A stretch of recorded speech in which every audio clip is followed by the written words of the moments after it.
감사합니다. 오늘도 이렇게 예배드리신 성도님들 주님의 이름으로 환영하고 축복합니다. 운동선수가 이제 운동 경기에서 우승을 하기 위해서 많은 연습을 합니다. 트레이닝 한다고 하는데, 우리 이제 뭐 일반 사람들도 이제 헬스장 같은 데 가서 이제 열심히 또 운동도 하고 그런 분들도 계십니다만은, 하여튼 이 운동선수들은 정말로 열심히 일합니다.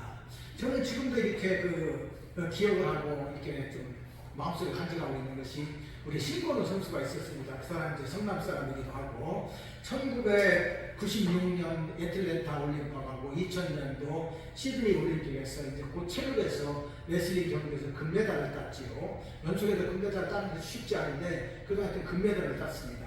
신건우 선수가 얼마나 열심히 이렇게 이 연습을 하는지 그 귀를 보면은 귀가 완전히 문드러져 있는 것을 제가 보았습니다. 얼마나 가다 부딪히고 찍고 그랬는지 귀가 언제나 틈틈이 부어있는 상태로 그냥 굳어진 거예요. 그만큼 연습을 많이 했다 그 말입니다. 우리가 또 잘 아는 박수성 선수도 그런 사람 중에 하나지요. 많은 연습을 했기 때문에 흔적을 가지고 있어요. 네. 우리 예수 믿는 사람들도 예수님의 흔적을 가지면 참 좋겠지요. 그리스도인들은 경기하는 선수와 같습니다. 디모데 후서 2장 3절에 보면 너는 그리스도의 좋은 병사로 나와 함께 고난을 받으라 이렇게 말씀하고 있습니다. 그리스도인은 그리스도의 병사라는 것이죠. 군인은 또 선수는 열심히 연습을 합니다. 선수도 그렇지만 저도 이제 군대 생활을 했습니다만, 군대 가면 계속해서 훈련을 하는데 반복된 연습입니다. 뭐 때문에 전쟁을 위해서 연습하는 거예요. 비록 평화의 시대고 전쟁할 일도 없지만은 그럼에도 불구하고 그 연습을 계속 해가지고 습관되게 만듭니다. 그래서 그냥 무심코 그 일을 감당할 수 있도록 그렇게까지 만들어 놓는 것이지요. 이것이 바로 연습이고 트레이닝이기도 합니다. 운동선수도 군인도 마찬가지죠. 그래야 승리하기 때문에 그렇습니다. 고린도전서 9장 24절에 보면 운동장에서 다름질하는 자들이 다 달릴지라도 오직 상을 받는 사람은 한 사람인지를 너희가 알지 못하느냐. 너희도 상을 받도록 이와 같이 다름질하라. 아멘. 열심히 다름질해서 상을 받으라 이렇게 말씀을 하고 있는 것을 보게 됩니다. 그리스도인들도 운동선수와 같이 상을 바라고 열심히 달려가야 된다, 이것을 말씀해 주고 있는 것입니다. 상을 받기 위해서 또 군의 완성을 이루기 위해서 천국 가는 그날까지 열심히 달려가야 되는 것이 우리들의 성도들의 삶인데, 이렇게 계속된 믿음의 삶을 살아가라는 말씀입니다. 고린도전서 9장 25절에 보면 이기기를 다투는 자마다 모든 일에 절제하나니 그들은 썩을 승리자의 관을 얻고자 하되 우리는 썩지 아니할 것을 얻고자 하노라. 아멘. 이기기를 다투는 자마다 모든 일에 절제한다 말씀을 하고 있습니다. 절제해야겠죠. 먼저는 시간을 절제를 해야 됩니다. 운동선수가 자기 마음대로 놀러 다니거나 자기 마음대로 할 수 없습니다. 짜여진 프로그램에 따라서 열심히 운동을 하고 연습을 해야 됩니다. 그래야 승리를 얻기 때문에 그렇지요. 또 먹는 것도 그렇습니다. 선수들은 아주 절제하게 음식을 먹습니다. 운동을 하고 나면요 엄청 배가 고프겠지요. 그러면 어떻게 합니까? 마냥 먹었고 기름진 거 먹어버리면 배가 나오고 살이 쪄버립니다. 그러면 운동 못합니다. 그래서 이제 열심히 운동을 해도 정해진 양만 먹습니다. 그래서 그 몸을 단련시키는 거예요. 먹는 것까지도 절제하는 것이죠. 술도 마음대로 먹으면 안 됩니다. 운동선수는 늘 절제해야 되는 것입니다. 그리스도인들도 마찬가지입니다. 그리스도인들도 군사고 선수와 같기 때문에 절제하는 삶을 살아야 되는데, 훈련하는 삶을 살아야 되는데, 모든 것이 연습에서 연단해야 됩니다. 그래야 바른 믿음의 사람이 되는 것입니다. 오늘 말씀의 제목은 내 자신을 연단하라, 그런 말씀입니다. 우리가 예수 믿고 마음에 예수를 모신 사람은 그리스도인이죠. 그리스도인들도 끊임없이 자신을 연단하면서 살으라고 성경은 말씀하고 있습니다. 그러기 위해서 본문이 말씀해주는 몇 가지가 있습니다. 첫째로 망령되고 허탄한 신화를 버려야 됩니다. 7절 다시 보면 망령되고 허탄한 신화를 버리고 망령되고 허탄한 신화를 버려라 말씀하고 있습니다. 여기서 망령되다는 말은 무슨 말인가 하면 하나님과 분리되어서 하나님 밖에 있는 것입니다. 하나님 영역 밖에, 거룩한 영역 밖에 있는 것이죠. 진리 밖에 있는 것입니다. 그리고 그리고 허탄한 것은 진리의 말씀과는 대조되는 그런 말씀입니다. 한마디로 말하면 망령되고 허탄한 것은 무엇이냐? 하나님의 거룩성에 벗어나는 것이고 진리의 말씀에서 벗어난 것이다. 그런 말씀입니다. 그리고 신앙은 무엇이냐? 사실이 아닌 것이죠. 사실이 아닌 이야기를 지어내서 신뢰할 수 없는 것입니다. 한마디로 말하면 진리의 말씀과 대조되는 헛된 말들이죠. 이런 헛된 것들을 세상 사람들은 상당히 좋아합니다. 지어낸 말, 만들어낸 말, 이런 것을 얼마나 좋아하는지 모릅니다. 담화 이런 것들을 좋아하기도 하죠. 우리가 옛날에 호랑이 담배 피던 시절이나 이런 이야기 우리가 어렸을 때 참 많이 했습니다. 호랑이가 담배를 피고 호랑이가 사람과 결혼을 합니다. 이것이 무엇입니까? 그냥 신화예요. 헛된 것이죠. 하나님 말씀을 벗어난 헛된 신화에 불과하다. 그런 말씀입니다. 곰이 사람이 되어가지고 사람과 결혼을 해서 자녀를 낳았습니다. 그리고 우선을 퍼뜨렸죠. 이것이 무엇입니까? 헛된 신화다 그 말입니다.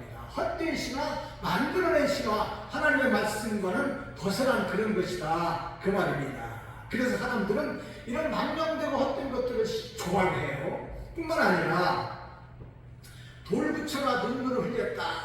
또 어떤 마리아상에서는 피를 흘렸다. 이렇게 이야기를 하면서 그것을 쫓아가요. 천년에 한 번 뭐 생기는 우랑바다가 생겼다. 이런 이야기를 옛날에 한 적이 있었습니다. 다 헛된 시간에 쓸데없는 것이죠. 어떻게 돌부처가 눈물을 흘리겠습니까? 철로 만든 마리아상, 돌로 만든 마리아상에서 어떻게 피가 흐르겠습니까? 혹시 돌이 습기 때문에 물을 흘러내릴 수는 있습니다. 철이 산화작용에 의해서 빨간 눈물이 흘러낼 수는 있습니다. 그러나 돌부처는 눈물을 흘릴 수 없고 마리아상은 피를 흘릴 수가 없습니다. 헛된 신화예요. 사람들이 만들어낸 것에 불과합니다. 그런데도 불구하고 사람들은 그것을 쫓아가요. 왜 그렇습니까? 그 마음속에 진리가 없기 때문에. 하나님의 말씀이 그 마음속에 없으니까 쓸데없는 것들을 따라다닌다 그 말입니다. 또 그것을 혹하고 믿어요. 참 어리석은 사람들입니다. 뭐 그것뿐이겠습니까? 그런 비슷한 이야기들이 얼마든지 있습니다. 요즘에는 참 세상이 너무나 악합니다. 남녀, 성은 남녀만 있지요. 그런데 요새는 젠더가 그래가지고 영어를 살짝 끼워놔가지고 이상하게 만들었습니다. 성이 남녀, 성 두 가지만 있는 것이 아니고 50여 가지가 있다. 그렇게 이야기를 합니다. 남자가 뭐 여자 같은 마음, 성을 가진 사람도 있다. 여자가 남자 같은 성을 가진 사람도 있다. 그러면 네 가지가 되는 거 아닙니까? 그리고 또 거기서 뿌리를 뻗어나가면서 뭐 50여 가지가 있다. 이렇게 많은 사람들도 있는 것을 보게 됩니다. 그런데 중요한 것은 무엇이냐? 또 혹하고 빠져요. 왜 이런 일이 일어납니까? 하나님 진리의 말씀을 벗어났기 때문에 그렇습니다. 성은 두 가지뿐입니다. 하나님이 태초에 남자와 여자를 창조하셨습니다. 남자하고 여자를 창조하셨어요. 하나님 말씀하십니다. 남자가 부모를 떠나 그 여자 아내와 합하여 한 몸을 이룰지라 생육하고 번성하라 하나님 말씀하셨습니다. 그러니까 성이 무엇입니까? 남성, 여성 두 가지입니다. 하나님이 분명하게 말씀하셨고 이것이 창조의 질서이고 이것이 확실한 것입니다. 여기 진리의 하나님 말씀에 대한 토대가 없기 때문에 쓸데없는 것에 혹 빠져요. 이것을 학교에서 그걸 가르칩니다. 부모들이 아무것도 모르고 아 그런가 보다, 아 그래 맞아, 그럴 수도 있지 하고 따라갑니다. 이것이 무엇입니까? 진리를 따라서 인류가 멸망하고 그렇게 가는 것입니다. 그러니 또 사람들이 결혼도 안 하고 애기도 안 낳는다고 그러는 것이지. 우리나라가 뭐 작년부터 인구가 줄어들고 있다 이런 이야기를 합니다. 잘못된 것이죠. 하나님의 창조의 질서를 어겼기 때문에 이런 일들이 벌어나고 있는 것을 우리가 바로 보는 것입니다. 이렇게 하나님의 떠난 인간은 헛된 것에 사로잡혀서 살 수밖에 없습니다. 하나님과 분리되었기 때문에 그런 것입니다. 그래서 신화에 빠져 있는 것이죠. 근본적으로 사람 속에는 하나님의 진리로 채워야 될 공간이 있는데 그것이 비어 있으니까 헛된 것들로 채우게 되는 것입니다. 잘못된 것입니다. 그래서 허탄한 신화에 빠지는 것이죠. 요즘 이단도 참 판을 칩니다. 말도 못하게 판을 치지요. 통일교 문선명이가 참 아버지라고 부릅니다. 참 가족이라고 부릅니다. 수도 없이 반복해서 결혼을 한 인간이 참 가족을 이야기할 수 있습니까? 한 학자가 7번째 부인인가 뭐 몇 번째 부인인가 그런 사람이 참 어머니라고 부릅니다. 그런데 사람들은 거기에 빠져가지고 이제 쏙 빠져서 모든 것을 다 갖다 바치고 잘못된 길로 걸어가는 것을 보게 됩니다. 안산홍이가 하나님이라고 했습니다. 무슨 인간이 하나님이 될 수 있습니까? 세상에 두려움도 없이 겁도 없이 이야기하는 것이죠. 안산홍이가 죽고 나니까 그 부인 장립자가 어머니 하나님이다 이야기하니까 참 1시간 이야기를 하는데도 불구하고 사람들이 또 빠지는 사람들이 너무나도 많습니다. 왜 이런 안타까운 일들을 하는 것입니까? 그 마음속에 진리가 없으니까, 하나님의 말씀이 없으니까, 하나님이 안 계시니까 이렇게 잘못된 길로 빠져버리는 것입니다. 그 속에 진리의 말씀이 없고 진리신 성령님이 없기 때문에 그렇습니다. 그래서 7절은 망령되고 허탄한 신앙을 버리라 이렇게 말씀하고 있는 것입니다. 우리는 허탄한 신앙에 빠지면 안 됩니다. 하나님 말씀 외의 것을 이야기하면은 그건 잘못된 것이니까 빠질 필요도 없는 것이고 들을 필요도 없습니다. 오히려 그런 말을 하는 사람들에게 우리는 진리의 바른 말씀을 가르쳐 줘야 됩니다. 이것이 첫 번째 할 일입니다. 그리고 두 번째는 경건에 이르도록 연단해야 됩니다. 7절 하반절에 보면 내 자신을 연단하라. 경건에 이르도록 내 자신을 연단하라. 이렇게 말씀을 하고 있습니다. 경건에 이르도록 내 자신을 연단하라. 경건이 무엇이냐? 하나님을 향한 공경의 태도가 경건입니다. 하나님을 향한 공경의 마음 태도, 그것이 바로 경건이에요. 칼빈은 말하기를 순결한 양심으로 하나님께 예배할 수 있는 마음이다 이렇게 이야기했습니다. 순결한 양심을 가지고 하나님을 경외하고 하나님을 예배하는 그 마음, 그 자세, 이것이 바로 경건이라고 말입니다. 그러니까 무엇입니까? 경건은 하나님을 경외하는 것입니다. 하나님을 경외하는 마음, 예배하는 마음, 그 마음으로 예배하는 마음, 이것이 경건이라고 말입니다.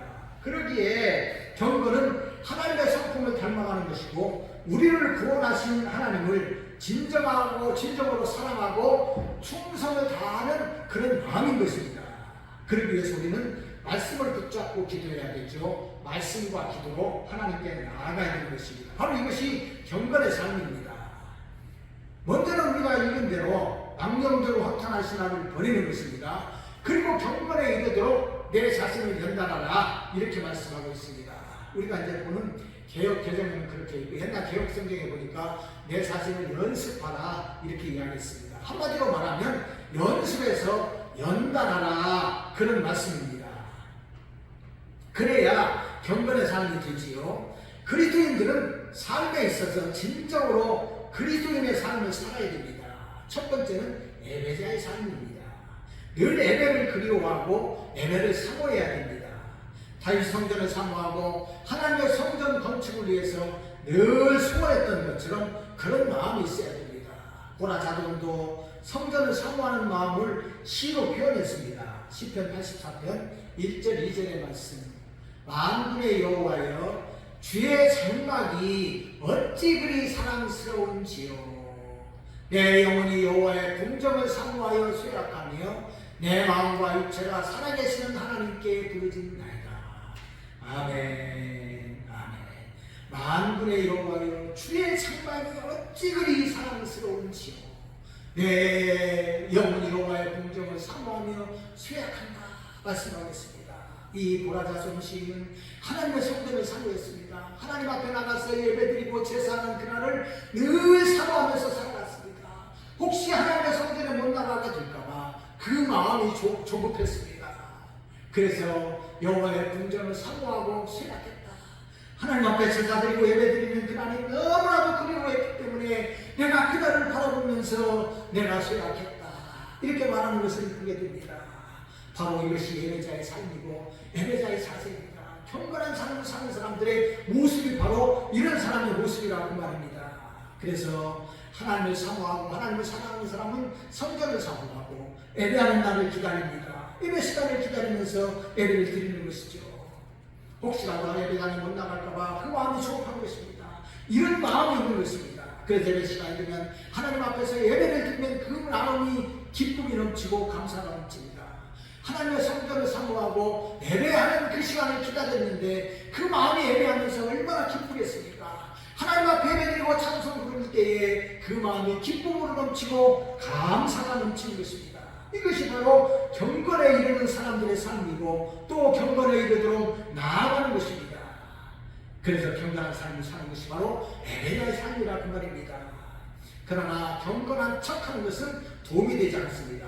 디모데후서 3장 4절로 5절에 보니까 배신하며 조급하며 자만하며 쾌락을 사랑하기를 하나님 사랑하는 것보다 더하며 경건의 모양은 있으나 경건의 능력은 부인하니 이 같은 자들에게서 내가 돌아서라.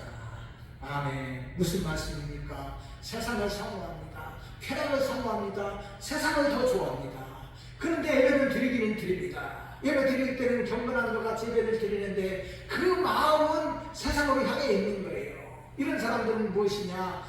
경건의 모양은 있지만 경건의 능력이 없습니다. 경건의 능력을 부인하는 사람들이기 때문에 그런 자들에게서 내가 돌아서라. 그런 삶을 살지 말 뿐만 아니라 너도 그런 사람들에게서 돌아서라고 말씀하고 있는 것을 보게 됩니다. 참으로 이것이 중요합니다. 예배 드리는 그 시간에 우리 하나님 앞에 온전히 예배를 드리는 것 뿐만 아니라 세상에 나가 살 때에도 예배자의 삶을 살아라, 그런 말입니다. 이것이 바로 경건의 삶이요, 경건을 연습하는 삶이요, 경건으로 연관된 삶입니다. 그러므로 진정한 경건은 모든 삶에 유익하게 됩니다. 범사에 유익하라, 이렇게 말씀하고 있는데 8절 말씀 보겠습니다. 8절, 육체의 연단은 약간의 유익이 있으나 경건은 범사에 유익하니 금생과 대세에 약속이 있느니라. 아멘. 사람들은 건강을 위해서 열심히 운동해야 됩니다. 건강이 필요하지요. 그래서 예수 믿는 사람들도 이제 열심히 운동해야 됩니다. 물론 육체적으로 이렇게 이제 이 일을 하고 그래서 이제 많이 땀을 흘리는 분들은 뭐 운동을 그렇게 많이 안 해도 됩니다만은, 그러나 일반적으로 그렇지 못한 분들은 참 운동을 하는 것이 중요합니다. 저도 이제 참 무릎이 참 안 좋아가지고 자전거를 열심히 탑니다. 안 타면 너무나 힘들고 어려워요. 저녁에 그냥 얼마나 무릎이 아픈지 잠도 제대로 못 잡니다. 그래서 꼭 시간이 있으면 한 2시간씩 1시간 반, 2시간 이렇게 제가 자전거를 탑니다. 일주일에 한 2~3번 이렇게 열심히 자전거를 타는데, 그러면 참 무릎에도 좋고 허리도 좋고 여러 가지로 많이 도움이 됩니다. 뿐만 아니라 이렇게 육체적으로 이제 운동하는 것도 중요할 뿐만 아니라 금식을 한다든지 어떤 우리가 이제 예배드리는 일에 습관을 갖는다든지 이런 것들도 참 필요합니다. 이렇게 육체의 연관은 약간의 유익을 줍니다. 그러나 중요한 것은 무엇이냐? 경건은 범사에 유익이 된다, 이렇게 말씀을 하고 있습니다. 아까 말씀드린 대로 경건은 무엇입니까? 하나님을 공경하는 태도입니다. 순전한 양식으로 하나님 앞에 예배할 수 있는 마음의 자세, 이것이 경건 아닙니까? 이 마음으로 삶을 살아간다면 범사에 유익하다, 이렇게 말씀하고 있는데 금생과 내생에 약속이 있다, 이렇게 말씀해 주고 있습니다. 이 세상에 살면서도 경건한 삶을 살게 되면 하나님 앞에서 다른 삶을 살게 되는 것인데 아름다운 믿음의 삶을 살게 되는 것입니다. 그러면 이런 믿음의 삶을 통해서 사람들이 하나님을 인정하게 됩니다. 그리고 경건한 삶을 통해서 구원의 삶을 살기 때문에 끝까지 믿음을 지키는 것입니다. 시편 1편 1절 2절 우리가 너무나도 잘 아는 말씀이지요. 복 있는 사람은 악인들의 꾀를 따르지 아니하며 죄인들의 길에 서지 아니하며 오만한 자들의 자리에 앉지 아니하고 오직 여호와의 율법을 즐거워하여 그 율법을 주야로 묵상하는도다. 아멘. 복 있는 사람이 누구냐? 경건한 삶을 사는 사람입니다. 경건한 삶을 사는 사람이 누구냐? 하나님의 말씀을 사모하고 그 율법을 주야로 묵상하면서 순종하는 사람이지요. 세상의 악한 것들을 따라가지 않습니다. 죄인들의 길에 서지도 않습니다. 오직 하나님 앞에서 바른 삶을 살고 예배자의 삶을 살고 하나님의 영광을 위해서 살기를 기뻐하는 사람들, 이 사람들이 복 있는 사람이요 경건의 삶을 사는 사람들입니다. 그렇다면 이 사람들은 천국의 영생이 보장되는 사람입니다. 이 세상에서 하나님의 은혜로 복 있는 자의 삶을 살고 천국에서 주님과 함께 영원한 영광의 삶을 살게 되는 것입니다. 이것이 경건의 삶을 사는 사람들의 축복입니다. 요한계시록 3장 22절에 보니까 이기는 그에게는 내가 내 보좌에 함께 앉게 하여 주기를 내가 이기고 아버지 보좌에 함께 앉는 것과 같이 하리라. 아멘. 믿음의 삶을 사는 사람들, 경건의 삶을 사는 사람들, 우리 주님과 함께 하는 사람들은 하나님께서 구원하시고 천국의 영광을 주십니다. 우리 주님 계신 그 천국의 보좌에 함께 앉은 것과 같게 해서 우리를 천국으로 인도한다, 성경은 말씀하고 있습니다. 이것이 성도의 기쁨이고 영광이고 소망입니다.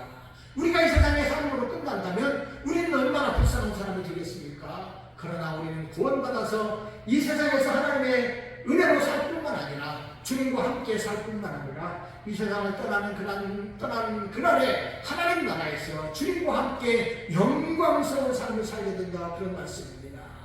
그래서 요한계시록 2장 26절에는 이기는 자와 끝까지 내 일을 지키는 그에게 만국을 다스리는 권세를 주리니. 아멘. 우리 예수 믿는 사람은 만왕의 왕이신 우리 하나님께서 우리들에게도 왕권을 주십니다. 왕같은 제사장으로서 우리가 천국의 삶을 사는 것은 세상을 다스리는 삶을 살게 된다는 것을 우리들에게 말씀해 주고 있습니다. 이것이 성도들의 삶입니다. 그러므로 경건을 연습해서 경건으로 연단된 성도는 하나님 나라에서 영광을 받게 되는 것입니다. 구원받은 성도입니다. 그러므로 우리가 늘 천국을 소망할 뿐만 아니라 이 세상의 삶도 경건의 삶을 살아서 늘 하나님 앞에 영광을 올려드리는 그런 인생들이 되시기를 바랍니다. 세 번째로 우리 자신을 연단하기 위해서 우리는 하나님께 소망을 두어야 됩니다. 10절 말씀입니다. 10절 이를 위하여 우리가 수고하고 힘쓰는 것은 우리 소망을 살아계신 하나님께 주니니 곧 모든 사람 특히 믿는 자들의 구주시라. 아멘. 경건한 삶을 사는 사람들의 특징은 하나님께 소망을 주는 사람이라 그런 말씀입니다. 시편 42편 5절에 보니까 내 영혼아 너를 어찌하여 낙심하며 어찌하여 내 속에서 불안해하는가. 너는 하나님께 소망을 주라. 그가 나타나 도우심으로 말미암아 내가 여전히 찬송하리로다. 이렇게 고백을 하고 있습니다. 내 영혼아 내가 어찌하여 내 속에서 불안해하며 내 속에서 낙심하는가. 왜 불안하고 낙심하냐고 말입니다. 하나님께 소망을 주라 그런 말씀이지요. 우리가 이 세상을 살면서 어려운 일도 있고 힘든 때도 있습니다. 낙심할 때도 있습니다. 그럴 때 어떻게 해야 됩니까? 세상을 바라보지 말고 하나님께 소망을 주라 이렇게 말씀하고 있는 것입니다. 살아계신 하나님 앞에 우리의 소망을 주는 것, 이것이 바로 경건의 삶을 살고 우리가 경건에 이르도록 연습하는 연단하는 사람들의 삶인 것입니다. 바울도 여러 곳에 다니면서 복음을 전했습니다. 세상을 의지하는 것이 아니라 하나님만 의지하고 천국의 소망을 갖도록 살기 위해서 여러 곳에 다니면서 이에 복음을 전했던 것입니다. 많은 사람들이 구원받고 하나님 앞에 돌아오도록 하기 위해서 그가 많은 고생을 하면서 이런 수고를 했던 것을 보게 됩니다. 참으로 힘들고 어려운 일입니다. 때로는 죽을 고비도 넘겨야 되는 그런 일입니다. 그러나 복음을 듣고 구원받아야 될 사람들이 너무나도 많았기 때문에 바울은 이 일을 위해서 많이 수고했던 것을 보게 됩니다. 고린도후서 1장 8절로 9절입니다. 형제들아 우리가 아시아에서 당한 환난을 너희가 모르기를 원하지 아니하노니 힘에 겹도록 심한 고난을 당하여 살 소망까지 끊어지고 우리는 우리 자신이 사형 선고를 받은 줄 알았으니 이는 우리로 자기를 의지하지 말고 오직 죽은 자를 다시 살리시는 하나님만 의지하게 하십니다. 아멘. 예, 많은 사람들이 구원받고 하나님 앞에 돌아와야 됩니다. 이 일을 위해서 수고했습니다. 세상에 어떤 것 의지하지 말고 하나님만 의지하기 위해서 천국의 소망을 갖기 위해서 바울사도는 열심히 복음을 전했던 것을 보게 됩니다. 이와 같이 모든 사람이 구원을 받아야 됩니다. 그래야 하나님께 소망을 주고 살기 때문에 그렇습니다. 그러면 하나님만 의지하는 사람이 되는 것입니다. 이 일을 위해서 바울사도가 수고했던 것처럼 우리들도 이 일을 잊으면 안 됩니다. 우리 예수님을 잘 믿고 우리 자신뿐만 아니라 우리 주변에 있는 사람들도 예수 믿도록 하는 일에 우리가 힘써야 됩니다. 왜냐하면 하나님께서 이것을 원하시기 때문에 그렇습니다. 하나님은 모든 사람이 다 구원받기를 원하십니다. 디모데전서 2장 4절 말씀입니다. 하나님은 모든 사람이 구원을 받으며 진리를 아는 데 이르기를 원하시느니라. 아멘. 하나님은 사랑이시기 때문에 모든 사람들이 다 구원받기를 원하십니다. 하나님께서 징계받고 지옥 가기를 원하시는 것은 아닙니다. 하나님은 모든 사람들이 구원받고 하나님 앞에 오기를 원하는 것입니다. 그래도 바울 사도도 이제 이런 일을 했던 것이죠. 하나님께서 바울을 세우셔서 아시아와 유럽, 로마에 이르기까지 복음을 전하게 하셨습니다. 그래서 많은 사람들이 예수를 믿은 거 아닙니까? 바울을 통해서 사도들을 통해서 예수를 많은 사람들이 예수를 믿었습니다. 그리고 이렇게 예수 믿은 또 다른 사람들에게 복음을 전해서 하나님의 복음이 전해졌고 오늘 우리 대한민국에도 선교사들이 와서 복음을 전해서 우리도 예수 믿는 거 아닙니까? 하나님의 뜻에 따라서 하나님이 이것을 너무나도 원하시니까 일을 했던 것입니다. 그러므로 하나님은 모든 사람의 구주가 되시고 하나님이 되시기 때문에 모든 사람이 다 하나님 앞에 돌아오기를 원하십니다. 그러므로 세상 모든 사람은 다 하나님을 아버지라고 부르고 예수님을 자신의 구주로 모셔야 됩니다. 그러나 아무리 복음을 전하고 하나님께서 모든 사람들이 구원받기를 원하시지만 모든 사람들이 다 구원받는 거 아닙니다. 많은 사람이 복음을 듣지만 복음을 듣는다고 예수 믿는 것도 아닙니다. 참으로 답답하고 힘든 일들도 많이 있습니다. 우리가 예수님을 전할 때 다 그 복음을 듣고 예수 믿으면 얼마나 좋겠습니까? 그런데 받아들이지 않는 사람이 많습니다. 받아들여도 그냥 그런가 보다 하고 그냥 그런 거 흘려버리고 많은 사람들도 있습니다. 뿐만 아니라 어떤 사람들은 그냥 머리로만 예수를 믿는 사람도 있는 것이죠. 참으로 답답합니다. 로마서 10장 9절 10절 말씀입니다. 네가 만일 내 입으로 예수를 주로 시인하며 또 하나님께서 그를 죽은 자 가운데서 살리신 것을 내 마음에 믿으면 구원을 받으리라. 사람이 마음으로 믿어 의에 이르고 입으로 시인하여 구원에 이르느니라. 아멘. 사람이 입으로만 예수 믿으면 안 됩니다. 지식으로만 믿으면 안 되는 것이지요.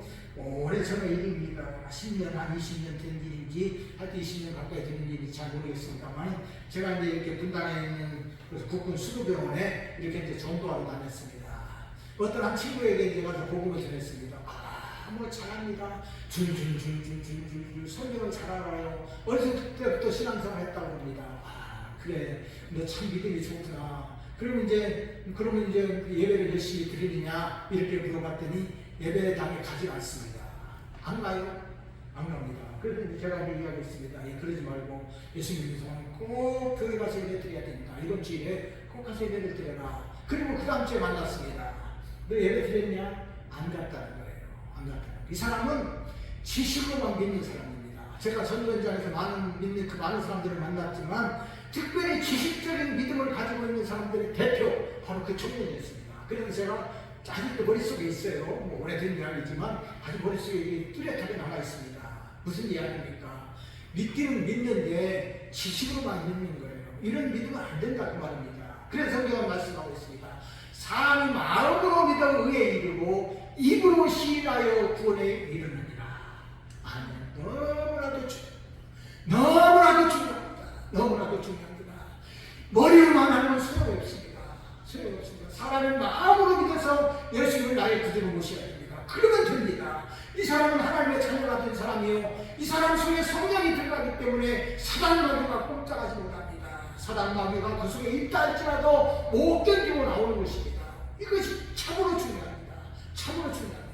제가 요즘도 한 사람 그 사람을 보고 있기 때문에 제 마음속에 너무나도 답답한 마음이 있습니다. 사람이 마음으로 믿어 의에 이르고 입으로 시하여 구원에 이르느니라. 마음으로 예수님을 받아들이기를 바랍니다. 마음으로 예수님을 잘 모시기를 바랍니다. 이것이 중요하기 때문에 그렇습니다. 이렇게 예수님을 그 마음의 주님으로 모시는 사람, 그래서 모든 인생에서 우리 주님을 나의 주님으로 모시는 사람은 구원받은 사람입니다. 천국의 소망을 두는 사람입니다. 하나님께 소망을 두는 사람이 누구냐? 바로 이런 사람이라 그 말입니다. 그럼 이 사람은 모든 소유권은 예수님에게 있습니다. 예수님의 종이 되기 때문에 그렇습니다. 그렇다고 예수님의 종이라고 아무 권리가 없는 종입니까? 아닙니다. 예수님의 종은 하나님의 자녀입니다. 하나님의 자녀가 되는 거예요. 그냥 종이 아니라 하나님의 자녀가 되는 것입니다. 이것이 얼마나 귀한지 모르겠습니다. 하나님 앞에 소망을 두는 사람, 능력이 하나님이 함께 하시는 사람입니다. 이런 사람이 하나님의 저희 자녀가 되어서 이제 예수님을 받아들이게 되시고 양자가 되어서 하나님을 아빠, 아버지라고 부른다고 성경은 말씀하고 있습니다. 그냥 형식적인 아버지, 법적으로만 아버지가 아니라 신아버지가 되어서 아빠, 아버지라고 부른다고 말씀하고 있습니다. 로마서 8장 15절입니다. 너희는 다시 무서워하는 종의 영을 받지 아니하고 양자의 영을 받았으므로 우리가 아빠, 아버지라고 부르짖느니라. 아멘. 그냥 양아버지면은 그냥 그런가 보다 하고 이렇게 받아들이는 아버지가 아니라 아빠, 아버지다 그 말입니다. 아빠, 그럼 남한테 아빠 그러니까 잘 못하죠. 자기 친아버지한테 아빠 그러는 것입니다. 그래서 어린아이가 아버지가 오면 아빠 그러고 막 그냥 달려가서 아빠 됩니다. 바로 이런 아버지가 되시리라 그 말입니다. 하나님께서 이런 아버지가 되셔서 친아버지가 되셔서 모든 원하는 것을 충분히 채우시고 은혜를 베풀으시는 친아버지가 되신다는 것을 우리들에게 말씀해 주고 있습니다. 그래서 믿음도 주시고 세상에서 은혜도 주시고 천국의 영생도 주시는 우리 친아버지 되시는 우리 하나님이십니다. 로마서 8장 17절에도 자녀에는 또한 상속자 곧 하나님의 상속자요 그리스도와 함께한 상속자니 우리가 그와 함께 영광을 받기 위하여 고난도 함께 받아야 할 것이니라. 아멘. 우리는 자녀요 하나님의 상속자입니다. 하나님 나라를 유업으로 받는 상속자다 그 말입니다. 이것보다 더 큰 은혜가 어디 있습니까? 이 세상에서도 아버지에게 유업을 받으면 참 좋습니다. 그리고 어떤 사람들은 그런 사람을 부러워하는 사람들도 있습니다. 그러나 정말로 중요한 것은 무엇이냐? 하나님의 상속자로 하늘나라를 유업으로 받는 이 사람이 참으로 복이 있는 사람입니다. 이 사람이 하나님 앞에 소망을 두는 사람이요 예수 믿는 사람이요 예수님을 구주로 마음속에 모시고 입으로 신앙해서 살아가는 사람입니다. 그러므로 우리는 어디에 소망을 두어야 됩니까? 살아계신 하나님께 우리의 소망을 두어야 되는 것입니다. 이것이 참으로 중요합니다. 그래서 바른 삶, 경건의 삶을 살아가는 우리 모두가 되시기를 바랍니다. 말씀을 맺습니다. 우리는 예수 믿고 구원받은 사람으로 경건의 삶을 살고 경건을 연습해야 됩니다. 그래서 경건을 연단해야 됩니다. 그러기 위해서 뭘 해야 됩니까? 헛된 세상의 시가 다 버려야 됩니다. 쓸데없는 시가 믿지도 말고 거기서 따라가지도 마시기를 바랍니다. 오직 하나님 앞에만 소망을 두고 살아가는 것입니다. 그래서 예수님을 나의 주님으로 나의 인생의 주인으로 모시고 아버지 되시는 하나님 앞에 기도하면서 말씀에 순종하는 믿음의 삶을 사는 것입니다. 엘레자의 자세입니다. 경건의 삶입니다. 거룩한 삶입니다. 이런 경건한 삶으로 하나님 앞에 영광을 드리는 우리 모두가 되시기를 바랍니다. 하나님 은혜와 축복이 함께 하시기를 주님의 이름으로 축원드립니다. 아멘.